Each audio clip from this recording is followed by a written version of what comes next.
Ladies and gentlemen, today I'm going to show you how to change the oil in a Yamaha Bruin 350 four-wheel drive. Year, they were all about the same. I think this goes for the same for the Grizzly 400. They're very similar. It's going to be the engine that is the automatic, not the manual transmission. That would be the 250. Alright, let's get started. This happens to be a 2005. So let's see what you need. Here are your technical specs if you need them. Give you a second to look those over. These are your temperature ranges, what Yamaha suggests for oil wise. Here it happens to be over 40 degrees to 100 degrees most of the time, so I have 1040. Airplane. Oil wise, I'm using motorcycle oil. It happens to be non-energy conserving. Make sure, especially not specifically these because they're belt drive, but the other four-wheelers that are like the semi-manual where you shift it by foot or electric shift like Hondas, always make sure you get non-energy conserving, because energy conserving oils have additives in them that make the clutches slip a little bit and it wears them out. This is the oil filter I'll be using today. K&N 303. It's a performance with the wrench top. Happens to be a 17 millimeter for this. The one that's on there is a normal screw-on type. So you're going to need either one of these that fits, the tool that Yamaha sells, or a nice big pair of pliers. Grab you a funnel. You're going to need a 14 millimeter to remove the drain bolt, an oil pan, lift it up if you're going to be filming, something to drink because it's hot outside. See that bolt sticking down right there? That's your drain plug, 14 millimeter. Loosen that, let the oil run out. Your oil filter happens to be right here. Thankfully, this one's got a screw-on oil filter. A lot of the other ones are capsules. I had run the four-wheeler earlier today. It's still a little bit warm. It should be warm, but it shouldn't be hot. You don't want to burn yourself. About the longest drain bolt in the world.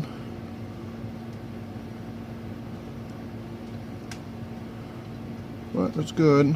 Lots of threads to bite so you don't break it off or round it out. Almost there. Almost there. My goodness, that's a long drain bolt. That's the longest drain bolt I've ever seen. But that's the oil running out. As you can see, it is quite dark. Alright, while the oil's draining, doing its thing, I'm going to put the clamp on this here oil filter. I don't know if you can see.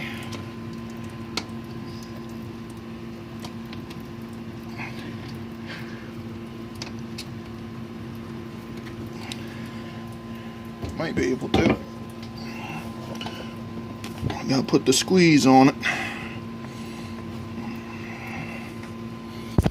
Alright, maybe you can see a little bit now. There you go.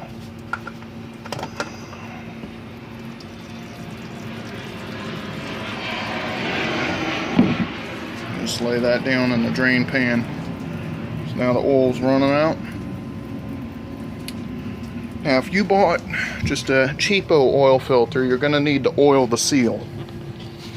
This one I bought happens to be pre-lubricated. What I mean by that is this rubber O-ring here, put a little bit of oil on there. This one's pre-lubricated from the factory, but you want to make sure that's lubricated before you put it on. It'll help prevent it from leaking, drying out, and sticking to the engine. Because once they get old and hard, they will stick, and they are a pain to get off, especially in a tight space. Alright, oil's done draining, and the time it was doing that, I poured this oil in this container, which I have marked close enough to 0.4. That way I can dump all of it in there and not guess how much I need to take out of a bottle. So let's go ahead, we're going to put the oil filter back on and the drain plug back on. Alright, I got everything back on. Ended up having to use a wrench to tighten that down, so mind that if you use that oil filter. Your filler's right here, slash dipstick. I'm going to fill her up right here with the funnel. When you go to check your oil, see if I can get it to focus for you. Focus. Come on. Jeez, this thing's terrible. You want to be between this notch here and the bottom. You don't want to overfill it because it'll slosh. You don't want to underfill it because, well, that's really bad. So, see about adding this oil real quick. Insert the funnel. May have to change that funnel. There's 2.4 quarts of Iraqi nectar. See if I can pour this without making a huge mess.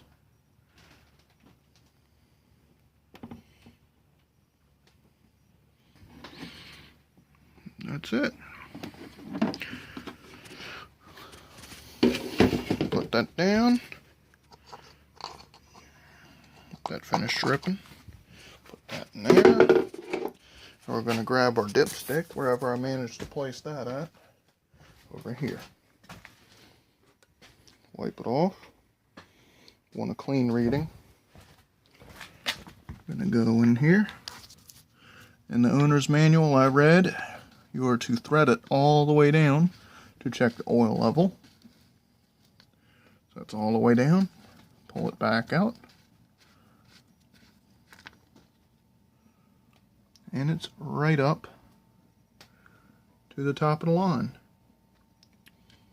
Alright, if you found my videos helpful, useful, or you're just bored and watching them, give me a thumbs up, comment, rate, subscribe. Have an awesome day.